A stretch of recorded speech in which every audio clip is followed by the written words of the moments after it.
Здравейте, приятели, слава на Бога! Продължаваме с предмета Основи на праведността под раздела Дух, душа и тяло. И днес ще говорим по въпроса за това каква е нашата сигурност и каква е нашата гаранция, че спасението, което приемаме по време на нашето новорождение, ще остане завинаги и няма начин как ние да го загубим. Или пък може би има. Това са въпроси, които всеки един трябва да си зададе и да знае правилният библейски отговор на тях, за да има сигурността и увереността в своя християнски живот, че там, за където е тръгнал, в крайна сметка, в един или друг момент той ще достигне до своята дестинация.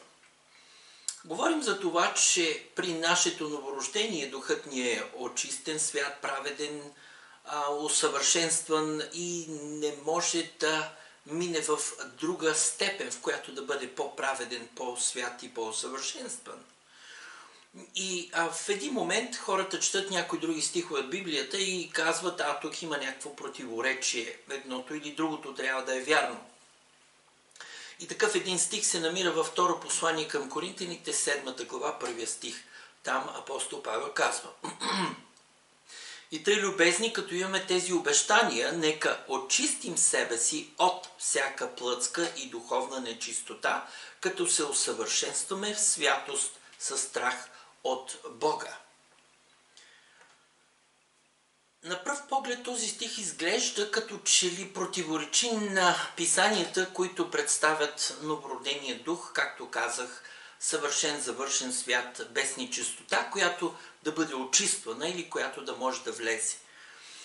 И когато срещнем такъв един момент и стих в писанието, определено трябва да изследваме малко по-дълбоко и в този случай ще открием, че когато апостол Павел говори тук за плътската или духовната нечистота, тук не става дума за новородения ни дух, че в него има някаква нечистота. Вижте, той започва с думите и така, и тъй, или за това. Тоест, тази думичка, тези думи свързват този първи стих на 7 глава с предходните стихове в края на 6. Нека не забравяме, че главите и стиховете са добавени по-късно и това е едно цяло писмо, което апостола пише до църквата в Коринт. И инструкциите на апостол Павел относно очистването на себе си от всяка плътска и духовна нечистота са в действителност продължение на това, което той казва в предишните стихове относно отделянето от невярващите. Така че говориме за отделяне от нечестивите. Има обещания, които следват едно такова отделяне от нас. И когато говориме тук става дума, че апостол Павел не казва очистете от себе си всичката нечистота на плътта и духа, но от всяка нечистота на плътта и духа. Тоест, той говори именно за това, да отделиме себе си от нечистотата, от плътта и духа на другите хора. Всички предишни обещания, на които може да се облегнем, изцяло зависят върху това, доколко ние се отделяме от нечестието и от нечистотата на другите хора. Какво се има предвид под думата духовна нечистота тук в този стих? Някой може да каже какво означава да отделим себе си от нечистотата или от духа на другите. Думата дух трябва да знаем, че не означава само нази най-вътрешна част на нашето същество, но тя се използва също така да опише и дадено отношение, което човек може да възприеме или да изразява. Гръцкият конкорданс на думата дух, според Стронг, я определя като дух, или това е гръцката дума пневма. И в този контекст трябва да разбираме думата дух като разположение на ума. Например, когато хората говорят за училищен дух, те нямат предвид за някакъв дух, който витае в училището или за някаква така духовна личност, а по-скоро се говори за отношение, да имаме този дух на ученолюбивост.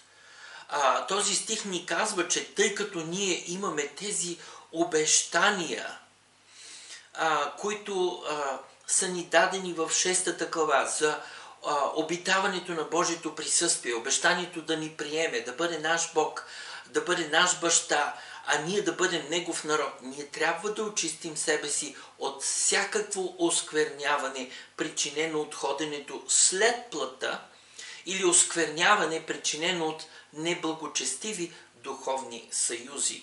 Това е за което в 6 глава 14 до 17 стих говори. Да не се съчетаваме или свързваме неподходящо с невярващите хора.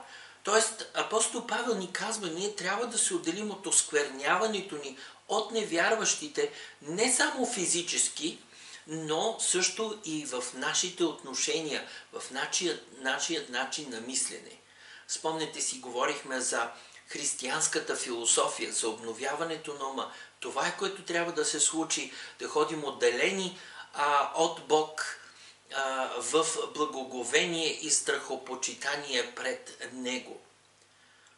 От друга страна, в Яков 4 глава 5 стих, апостола ни казва, че Бог и до завист ревнува духа, който е положил в нас.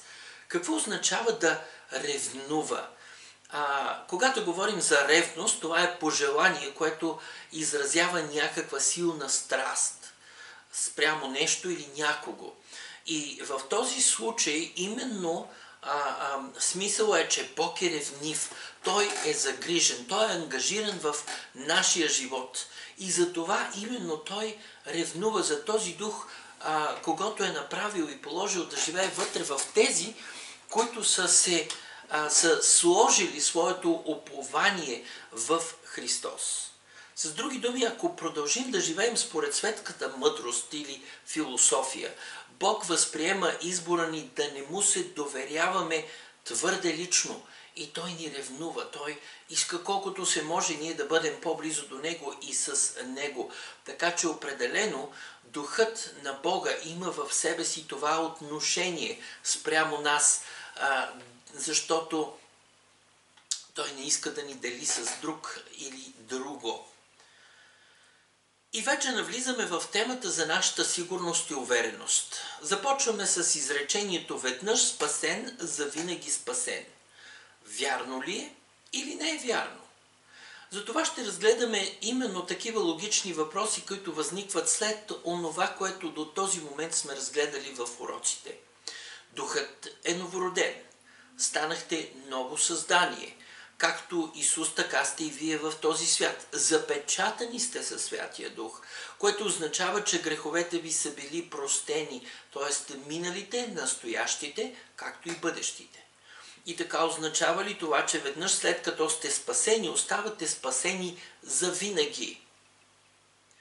Отговорът е не непременно.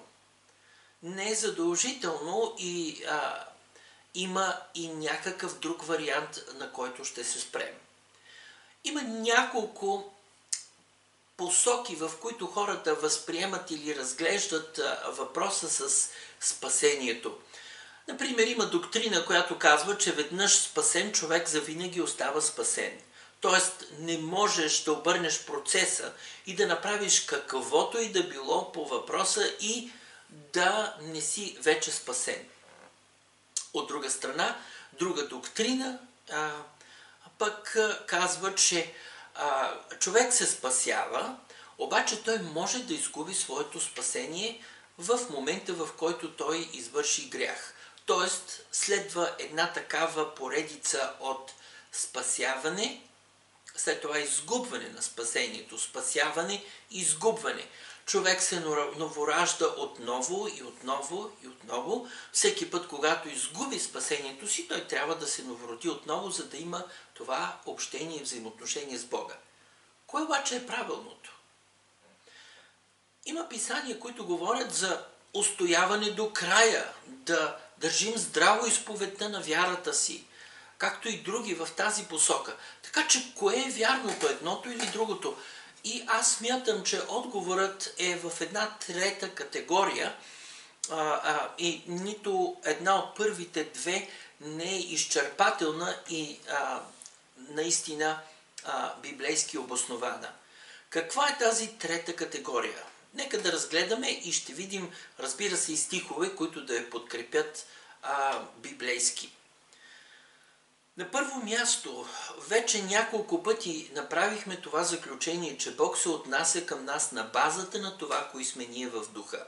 Тоест, когато се новородим, всичките ни грехове биват простени. Миналите, настоящите, бъдещите. Тоест, няма грях, който да ни изпрати в ада. Нито един. Няма грях, който да може да проникне през това запечатване и вакуумиране. Нито пък има грях, който да ни направи така, че ние да може да изгубим нашето спасение. Това означава ли, че ние сме спасени? Не, защото на първо място Бог не ни е заставил на сила да се спасим. Нито пък ни застава с сила ние да останем спасени. Тоест, ние сме онези, които трябва да поддържаме нашето спасение и да се държим за него с вяра.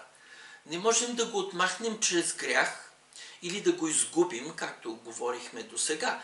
Всички тези изрази, като например, вярвам, че някой може да изгуби спасението си, е като когато човек остави или изпусне очилата си, или ключове, или каквото и да е някъде, и той ги изгубва, без да искал това да се случи. Това е някакъв инцидент, който се е получил и ти не можеш да си върнеш очилата или ключовете и трябва да направиш нови.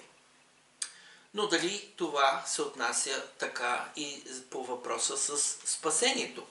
Нека да видим в първо послание към Коринтяните, 3 глава, и какво апостол Павел говори по въпроса за нашето спасение, по въпроса за избавлението. Така, 10 стих на 3 глава на първо Коринтяни.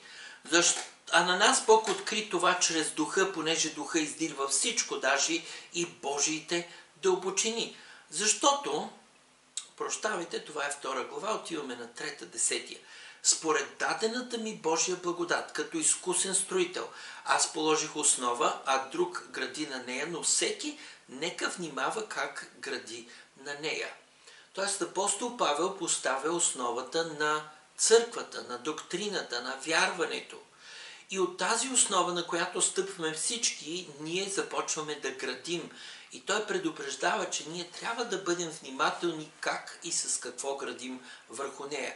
Защото никой не може да положи друга основа, освен положената, която е Исус Христос. И ако някой гради на тази основа с злато, сребро, скъпоценни камъни, дърва, сено, слама, на всеки работата ще стане явна каква е, защото Господния ден ще изяви, понеже тя чрез огън се открива и самият огън ще изпита каква е работата на всеки.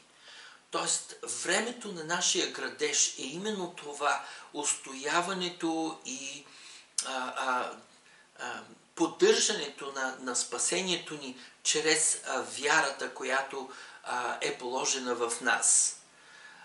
И в крайния, съдния ден, работата на всеки ще бъде изпитана чрез огън. Този, на когото работата, която е градил, устои, ще получи награда. Тоест, добрите дела, устояването в вяра, неотклоняването, отделянето от нечистотата, плътска и духовна на света, всъщност с злато, сребро, скъпоценни камъни, които ще устоят в огъня на изпитанието на Бога. А този, на когото работата изгори, ще претърпи загуба, а сам той ще се избави, но тъй като през огън. Тоест, онези, които не са били изключително, ексклузивно верни на Господа и до някъде са си давали свободата да допускат светското, плътското да влияе и да ръководи живота им, всъщност те са градили с дърво, сено и слама и тяхната работа ще изгори, но вижте, не казва, че те няма да бъдат спасени, напълно изгубени, но ще бъдат спасени като през огън. Ще претърпи загуба. Тоест, онова, което човек е смятал, че гради, ще бъде изгубено, няма да може да има причина такъв човек да получи награда, но въпреки това той ще се спаси. Човек не може да изгуби спасението си в този случай, определено може да кажем, но има един друг вариант, в който той може да го отхвърли. И за това да може човек да отхвърли спасението си, има определени библейски характеристики или квалификации. Не всеки човек може да направи това. Човек, който отхвърля спасението си, трябва да бъде зрял християнин. И ако той направи това, то никога след това не може да бъде възстановено. Няма такова нещо някой да се спаси, след това да бъде изгубен, след това пак да се спаси, пак да се изгуби и така нататък, един постоянен цикъл на преновораждане. Аз вярвам, че човек може да отхвърли спасението си, но това не може да се случи заради грях, да бъде лишен от него. Т.е. той не може да го изгуби. Казвайки това, определено знаем, че греха е онова, което закоравява нашето сърце към Господа. Има стихове, които говорят в тази посока. И ако човек се спаси, но отново отиде да си живее в греха, това закоравява неговото сърце. Когато говорим за закоравяване, може да го оприличим също както когато се образуват мазоли по нашите ръце, когато работим физически труд. Кожата на определени места става трудна. Или пък твърда. Когато човек свири на китара, върховете на пръстите му също така здобиват мазоли, толкова твърди, че дори понякога може да се счупи игла, ако лекар желая да вземе кръвна проба от върха на пръста. Тоест имаме един слой кожа върху друг, върху друг, върху друг и така се получава едно натрупване на кожа. Това се случва и с нашето сърце. Натрупва се слой след слой и сърцето ни става нечувствително и това допринася този човек да стигне до мястото, в което да се отрече от своето спасение. Но нито заради един от греховете, които са закоравявали неговото сърце, човек може да изгуби своето спасение. Те просто са го правили все по-нечувствителен към Бог и това е много опасно. Защото това може да тласне човека или да го докара до мястото на отхвърляне или на отричане. Като цяло, за човек, който си живее напълно в грях, не може да се каже, че този човек стои в Господа или живее в вярата си. Но технически погледнато, някой може да си живее затънал в грях, но до тогава, докато се държи за спасението си и иска да бъде спасен, може да кажем, че този човек все още е спасен. Човек трябва открито да се отрече от него, за да го изгуби. И това е заключение, което, разбира се, се основава на писанието. Така че, като цяло може да кажем, че какъвто и да е грях или някакъв си грях, който човек извърши, не може да го направи така, че той да изгуби своето спасение. Когато говорим отново за това твърдение, че човек веднъж спасен е завинаги спасен, се има предвид именно това, че няма нещо, с което човек да може да отхвърли или да се отрече от спасението си. Технически погледнато няма проблем в това твърдение. Всеки човек обаче, който отговаря на едни квалификации или характеристики, които ще видим в Евреи 6 глава, и стигне до отричане от спасението, нещо, което е твърде рядко, може да кажем 1 на 10 000, този човек е способен, той е квалифициран да го направи. Практически погледнато дори няма проблем да кажем, че веднъж спасен човек е завинаги спасен, понеже това е така. Но писанието ни предупреждава да не се отричаме от спасението, да държим вярата си и заради тези стихове вярвам, че е възможно човек да изгуби своето спасение, иначе Словото не би ни предупреждавало за това. Но Нека да отворим на послание към Евреите 6 глава и да видим някои от стиховете, за които споменах. Какви са характеристиките, които са нужни, за да може човек да бъде в квалификацията или в категорията на онези, които могат да се разделят със своето спасение? Започваме да четем от първия стих на 6 глава. Поради това, нека оставим първоначалното учение за Христа и нека се стремим към зрялост, като не полагаме пак за основа покаянието от мъртви дела, вярата в Бога, учението за кръщенията, за ръкополагането, за възкресението на мъртвите и за вечния съд. И това ще направим, ако Бог позволи.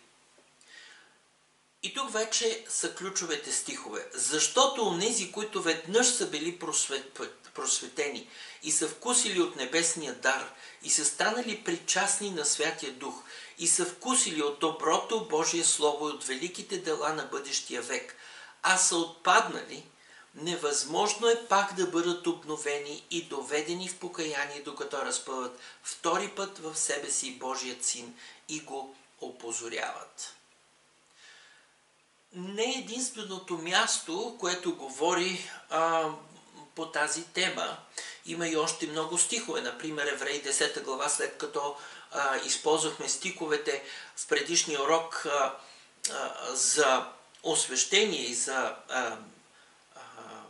познаване на истината, там се казва, че има само една жертва за грях и ако човек съгреши волево, то не остава вече жертва за греха, който той извърши.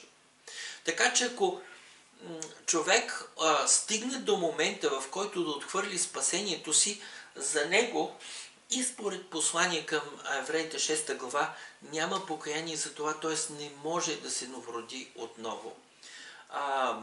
Отново 10 глава 26 стих на Евреи. Защото ако съгрешаваме самоволно, след като сме познали истината, не остава вече жертва за грехове, а едно страшно очакване на съд и на огнен гняв, който ще погълне противниците. Първо послание на Петър.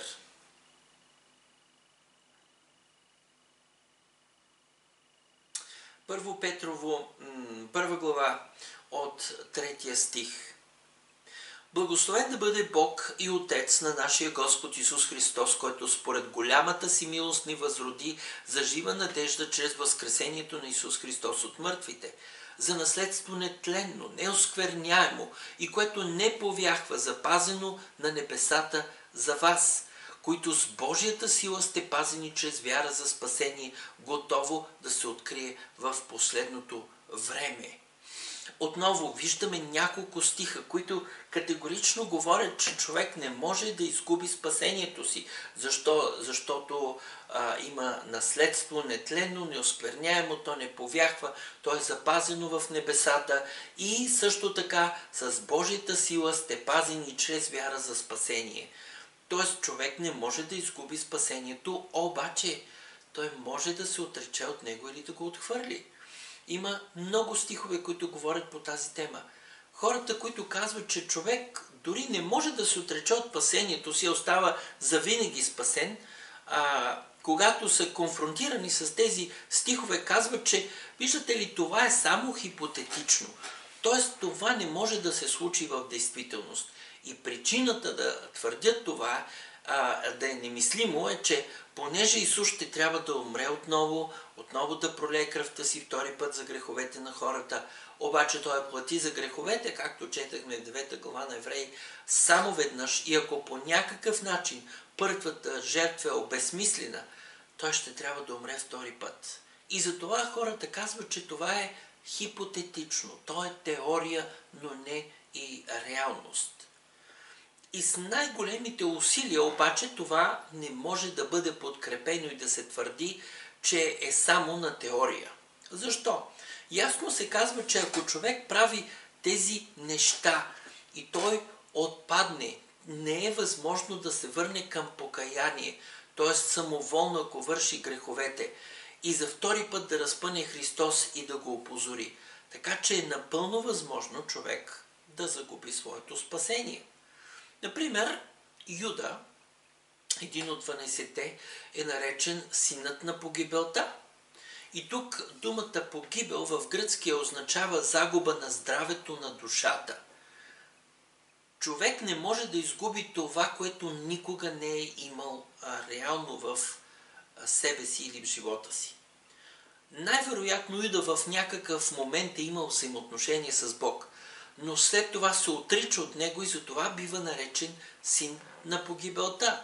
В момента, в който той предава Христос и осъзнава онова, което ще последва от там нататък, не само отхвърляне, не само спорове, не само съд в Синедриона или отлъчване от синагогата, но че ще последва мъчение и разпъване на кръст. Това беше вече нещото, което причини здравето на душата му да бъде изгубена и го тласна към последния акт в живота му, т.е. неговото самоубийство. Така че друг един стих, който може да прочетем, е този, който споменах, 1 Петрово 1 глава 4 стих, че ние сме изкупени за наследство нетленно, неоскверняемо, което ни повяхва, запазено на небесата за нас. И така, хората казват, вижте, това е наследство, което е нетленно, то е неоскверняемо, то не повяхва, запазено е. И това не може да се промени. Обаче хората спират само до тук, до края на 4 стих, но в крайна сметка изречението не спира до там, а то продължава в 5 стих. И там се казва, че които с Божията сила, т.е. онези възродените, за живата надежда, те са пазени с Божията сила, са пазени чрез вяра за спасение. Разбирате ли? Готово да се открие в последното време. Човек трябва да поддържа вяра в Господа. Не святост, защото нашето спасение не се основава нито в началото, нито в края на добрината ни, а на нашето взаимоотношение. Ние не сме спасени на сила, не сме заставени на сила да останем спасени, но трябва да поддържаме верността си към Господа. И така не бихме били тласнати към онзи момент, в който да се отречем от нашето спасение. 2 заключения. Едното е, че грехът няма да ви направи да изгубите спасението си, но ще направи сърцето ви да закоравее спрямо Бог. И главната характеристика на една отстъпила или отпаднала личност е, че в нея вече няма изобличението от Святия Дух. Нека да видим второ послание на апостол Петър, отново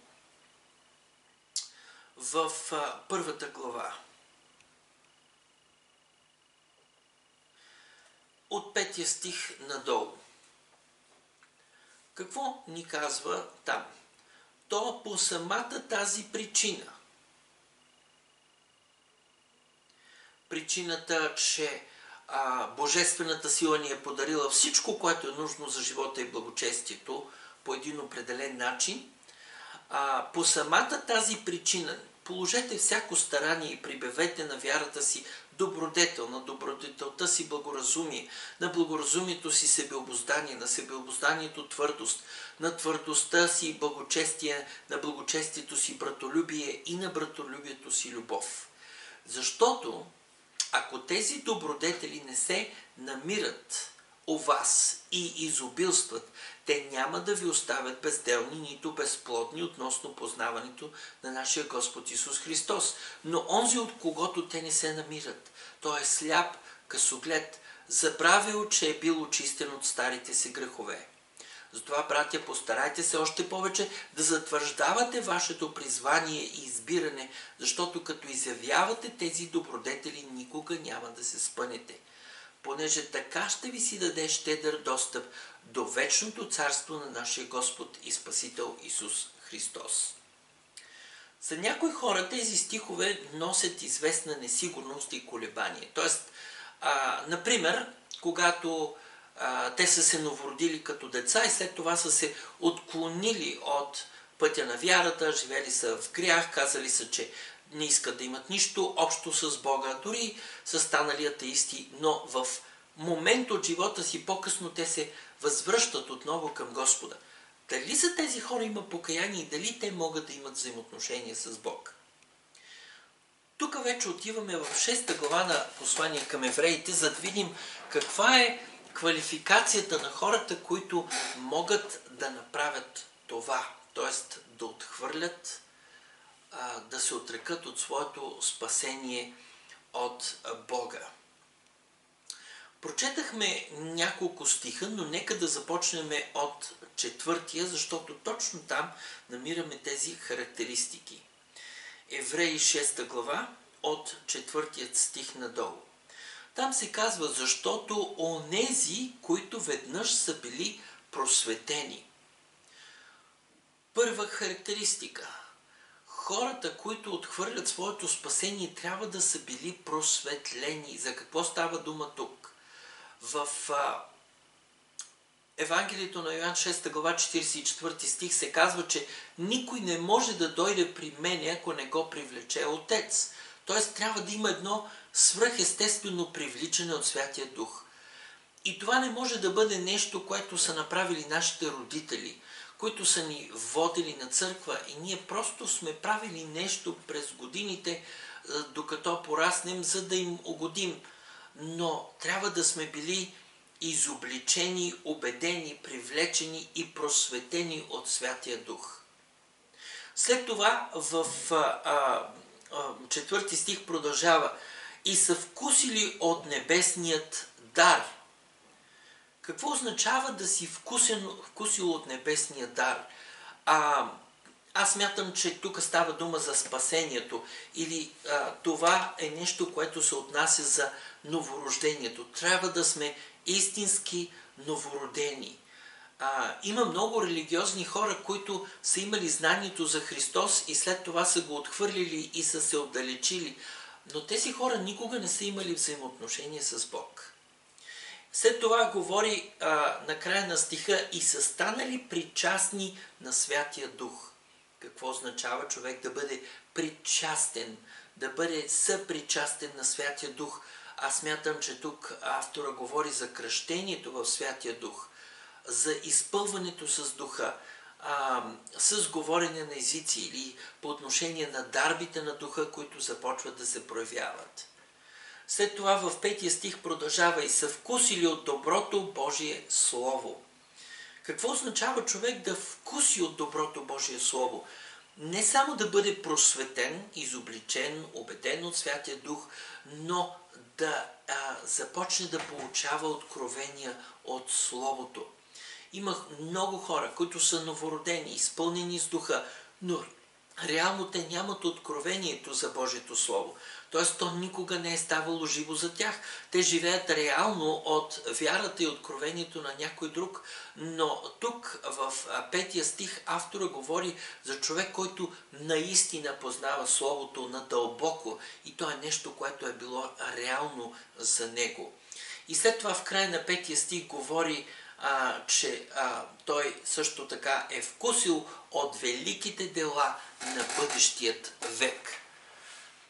Нека не забравяме, това писание е написано някъде в 1 век, по средата на 1 век.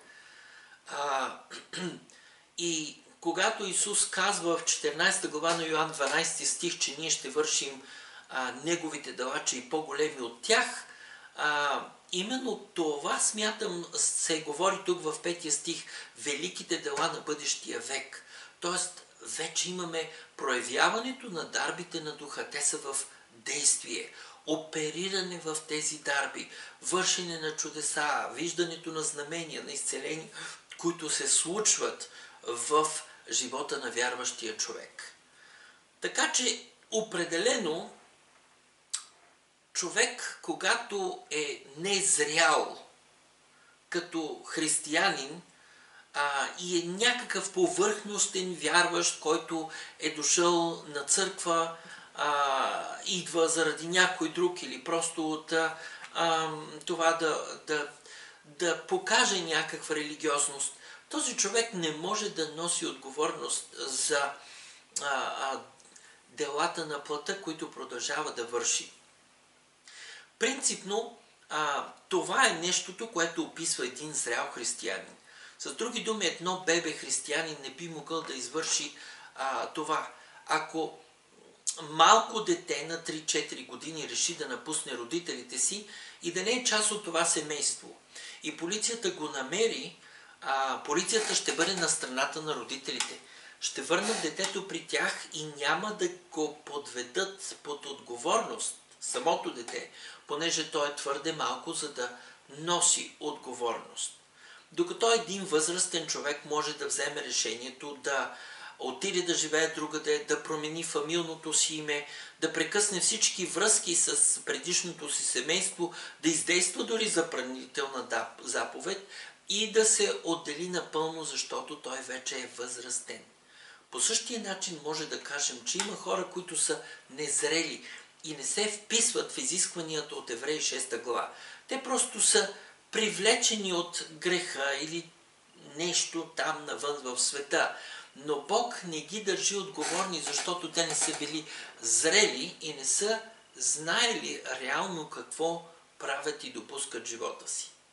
Ако обаче имаме един зрял християнин, и тук отварям скоба, че винаги има нужда от още по-голяма зрялост в живота на който и да е, и този зрял християнин се каже, благодатта е страхотно нещо, ще започна да си живея в грях, защото ще ми се размине, така или иначе Бог ме обича.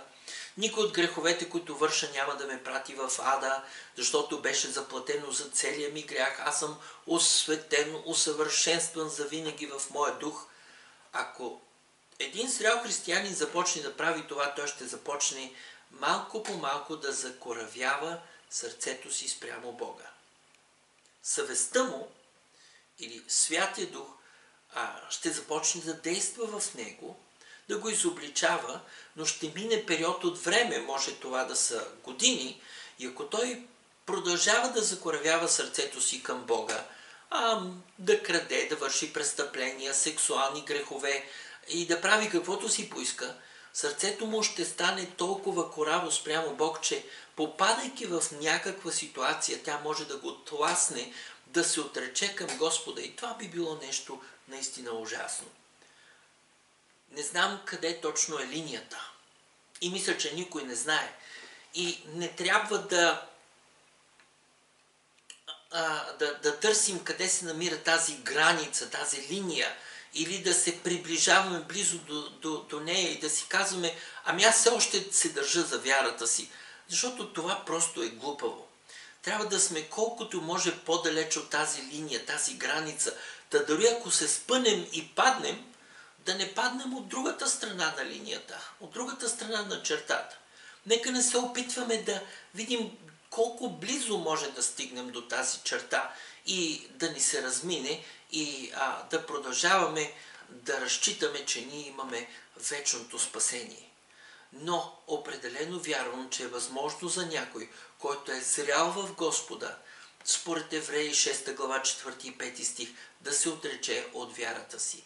В противен случай не бихме били предупреждавани за тази опасност. Споменах 10 глава на Евреи.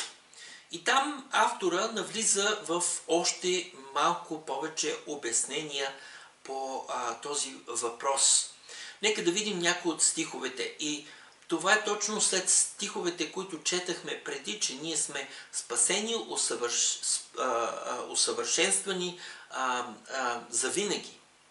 Така че 10 глава на Евреи от 19 стих. И тъй, братя, като имаме чрез кръвта на Исуса дързост да влезем в светилището, но по новия и живия път, който Той е открил за нас през завесата, т.е. пътя си, и като имаме велик свещеник над Божия дом, нека пристъпваме с искрено сърце, в пълна вяра, с сърца очистени чрез поръсване от лукава съвест и с тяло измито в чиста вода. Нека държим непоколебимо надеждата, която изповядваме, защото е верен онзи, който се обещал. С други думи, защо би било необходимо да държиме непоколебимо надеждата или изповедта на вярата си, ако това нямаше никакво значение? Няма да има причина да го правим. Аз съм спасен, осветен, усъвършенстван завинаги, така че какво значение има и защо да се напрягам да държа непоколебимо надеждата, която изповядвам, или вярата. 24 стих ни казва: и нека се грижим един за друг, за да се поощряваме към любов и добри дела, като не преставаме да се събираме заедно, както някои имат обичай, а увещавайки се един друг, и толкова повече, колкото виждате, че денят наближава. Защото ако съгрешаваме самоволно, след като сме познали истината, не остава вече жертва за грехове. Тоест, не можеш да се новораждаш отново и отново и отново. Човек не изгубва спасението си и след това да го получава. Това е, което се изяснява в тези стихове. Начинът, по който много хора подхождат към тях, е, че те са ту в Бог, ту извън Бог. Те са ту нагоре в своята вяра и посвещение към Бога, ту са някъде паднали надолу в долината. В един момент Бог ги обича, в следващия не ги обича. Това напълно обезсмисля стиховете, които виждаме, и няма смисъл. Има само една жертва, принесена за греховете ни, за всички времена. И ако човек се отрече от нея, няма вече такова нещо като покаяние за него. Няма вече връщане назад. Човек става отстъпник, т.е. един, който е отстъпил от вярата.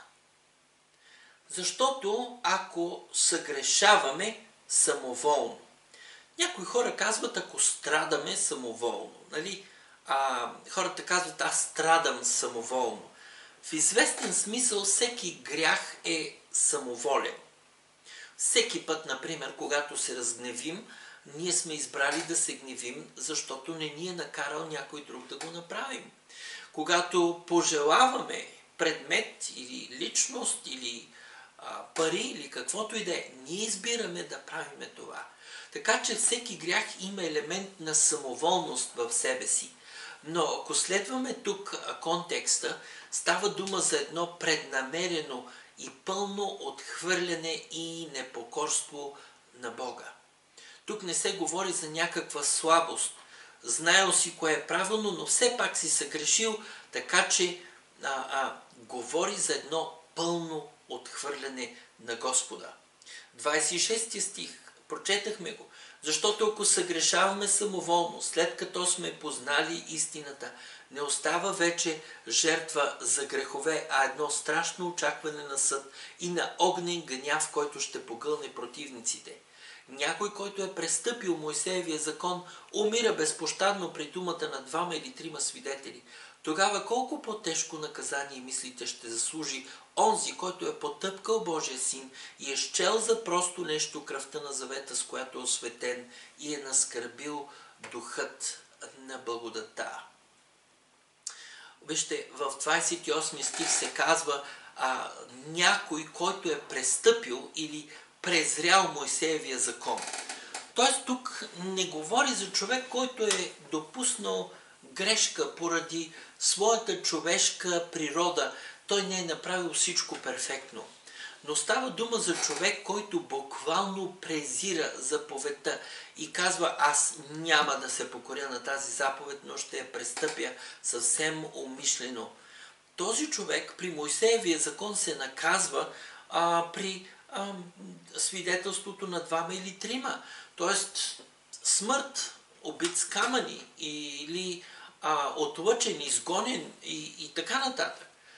Това се казва при Мойсеевия закон, а колко по-тежко наказание ще заслужи онзи, който е потъпкал Божия син. Само защото някой се отдал на това да си е позволил да гледа порнография, което не насърчавам, казвайки тези думи, означава ли, че този човек е потъпкал Божият син? Означава ли, че той е счел кръвта на завета, с която е осветен за просто нещо и е оскърбил духа на благодата? думата оскърбил има за смисъл намерението да нараниш умишлено. Дали този човек мрази Бог, дали той е против Бог и мрази всичко свързано с Бог. Всички съгрешихме и съгрешаваме и не сме това, което би трябвало да бъдем, но все пак не сме счели кръвта на завета за просто нещо. Не бихме говорили против Исус, да богохулстваме и да правим всякакви такива неща. Но тук в тези последните стихове в Евреи 10 глава говори за човек, който съгрешава поради слабост, като тази по-горе не говори за човек, който съгрешава поради слабостта, за някой, който напълно изцяло отхвърля Бога. Говори за някой, който е отстъпил. Същият контекст или същият израз намираме и в послание към римляните 1 глава. И там се описва отстъпилия човек, който е направил и извършил всички тези неща. Какво имам предвид? Нека да отворим на Римляни 1 глава.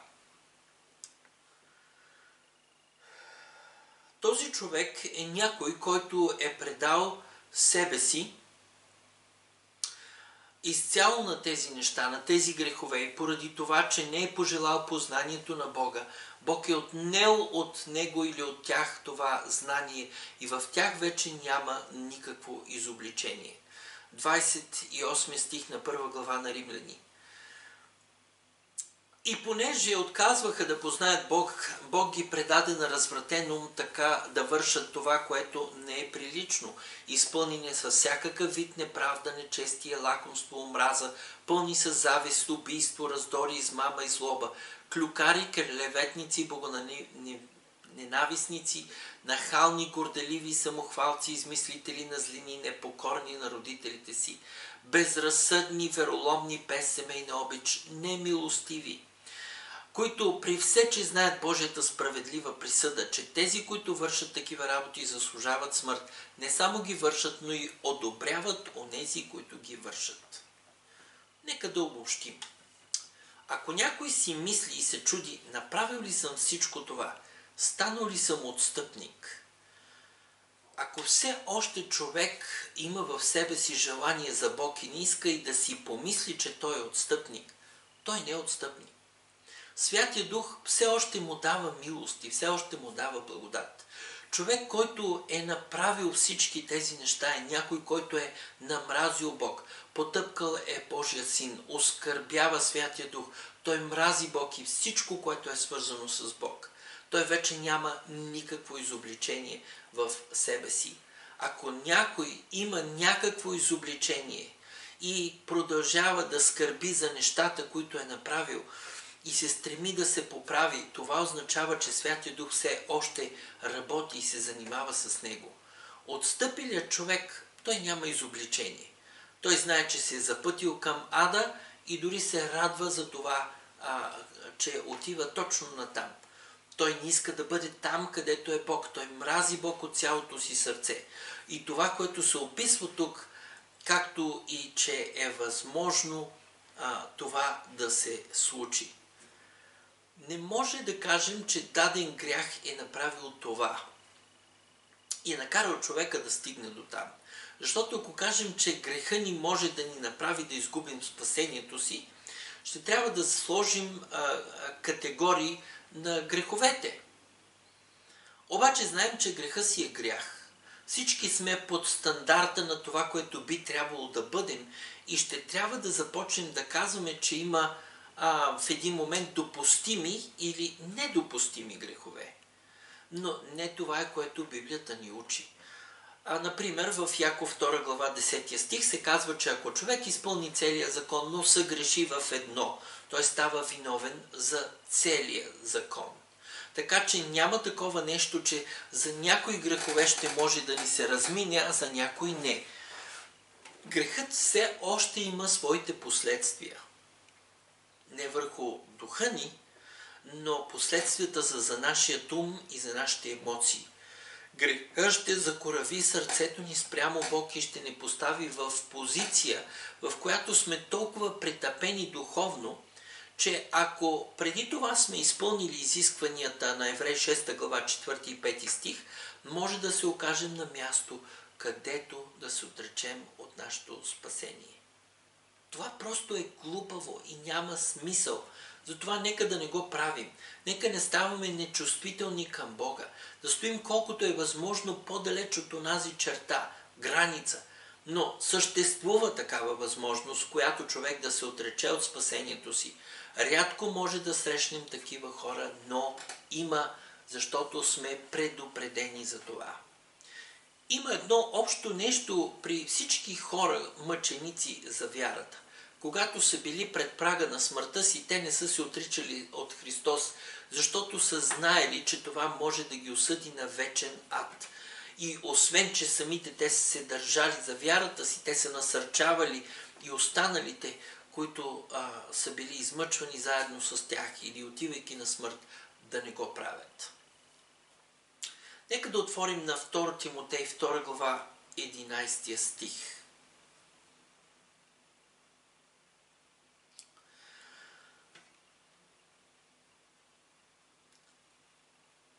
До 13. Вярно е това слово, защото ако сме умрели с него, то ще и да живеем с него. Ако устоим, то ще и да царуваме с него. Ако се отричаме от него, и той ще се отрече от нас. Ако сме неверни, той верен остава, защото не може да се отрече от себе си. Тоест, какво ни казва апостол Павел тук? Той ни казва, че човек определено може да се провали, защото е отслабнал във вярата си.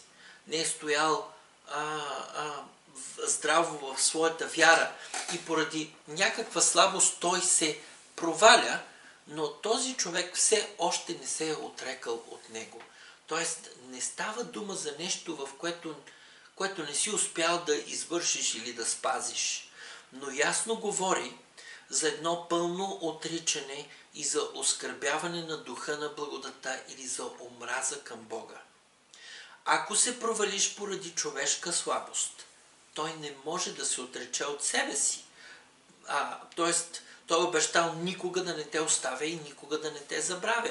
10 глава на Йоан Исус казва, че никой не може да ни вземе от неговата ръка. Това означава, че няма грях или нещо, което е отвън нас самите и което да ме измести от моето взаимоотношение с Бог.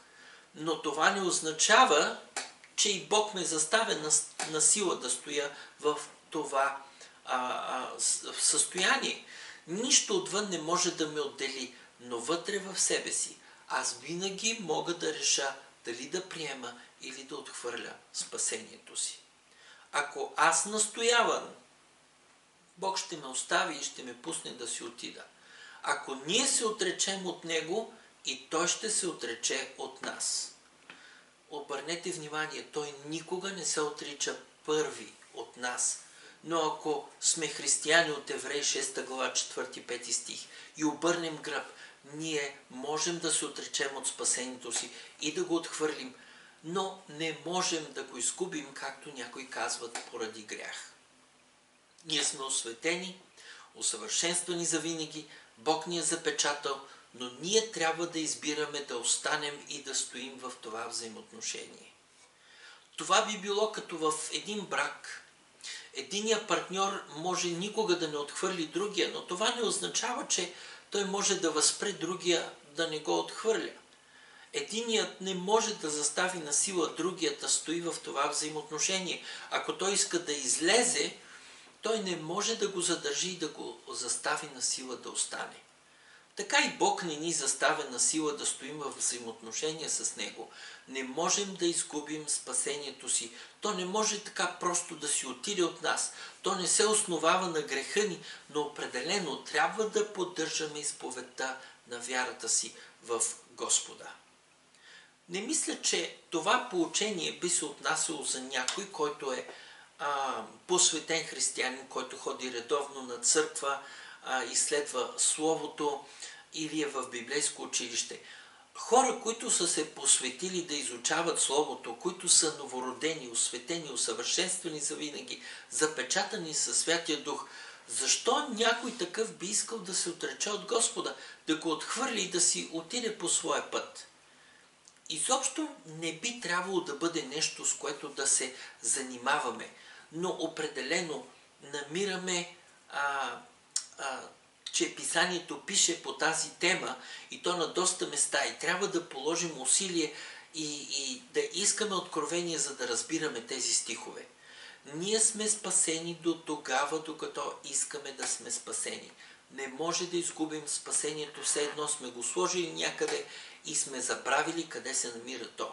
И от друга страна, Бог не ни е заставил ние да се спасим. Той не ни държи на сила да сме спасени и това ще видим в послание към римляните 6 глава 20 стих. Какво казва апостол Павел там? Защото когато бяхте слуги на греха, не бяхте обуздавани от правдата. Какъв плод имахте тогава от онези неща, за които сега се срамувате, защото краят им е смърт, но сега като се освободихте от греха и станахте слуги на Бога, имате за плод това, че отивате към святост, на която краят е вечен живот. Какво ни казва апостол Павел? 20 стих. Когато бяхте слуги на греха. За кое време говори? Говори за времето преди ние да бъдем новородени. Това означава ли, че новороденият човек не може да съгрешава? Определено не. Той може да съгрешава, но новороденият човек вече не бива наречен слуга на греха. Така че този 20 стих ни говори за това, че преди да бъдем новородени, правдата по никакъв начин не ни е въздействала. Тоест, праведните ни постъпки не могат да променят нашата греховна природа. Означава ли, че един изгубен, неспасен човек не може да направи нищо, което да е по правдата? Понякога може да попаднем на хора, които не познават Господа, но са по-морални от някои християни. Човек може да върши праведни неща, но стиха казва, че нашата добрина не може изобщо да промени нашата природа. Ние трябва да се новородим. Някой може да започне да бъде добър колкото си иска, но по природа той си остава дете на дявола и трябва да бъде новороден в духа. Това е, за което се говори тук, и почти цялото християнство е съгласно с това, което 20 стих на 6 глава ни казва. В стих 22 обаче използва същите думи, но той променя местата им и нещата, за които говори, се прилагат в обратната посока. Но сега, като се освободихте от греха и станахте слуги на Бога, имате за плод това, че отивате към святост, на която е вечен живот. Тоест, сега вече се освободихте от греха, слуги сте на Бога, и ако за слуги на греха в стих 20 говори за това преди да се новородим, сега слуги на Бога в 22 говори за след като се новородим. Ако в 20 стих казва, че не сме водени от правдата, не означава, че не може да правим нищо праведно или добро, а че праведните действия не могат да променят греховната ни природа. В 22 стих от друга страна казва, че ние се освободихме от греха. Отново, означава ли, че християните не могат да правят грехове? Не.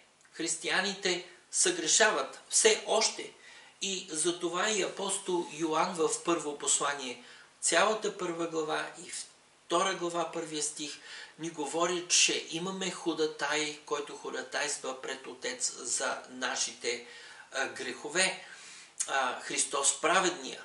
Християните все още могат да съгрешават, но това, което 22 стих казва, е, че грехът, който християни направи, не може да промени неговата новородена природа, така както и доброто, което е правил преди да се новороди, не може да промени неговата греховна природа. Греховните постъпки не могат да променят праведната природа, както праведните постъпки греховната природа. Трябва да се новородим. Не може да се новородим чрез добрината ни. Правдата ни нямаше никакво значение преди новорождението. Всичките ни добри дела нямаха начин или нямаха способността да променят естеството ни. По същия начин, след като сме новородени, лошите ни дела не променят новородената ни природа. И това е много силна истина.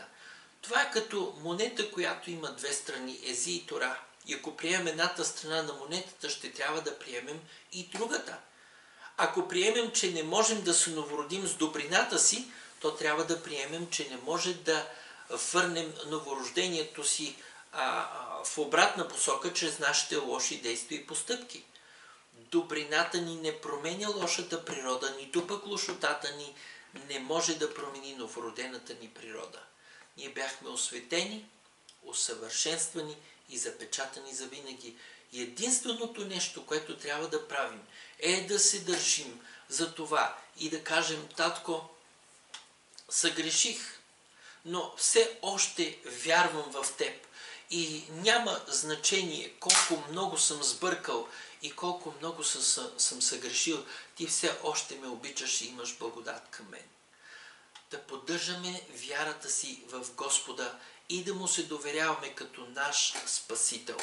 Това са нещата, които изцяло могат да преобърнат и да променят нашия живот.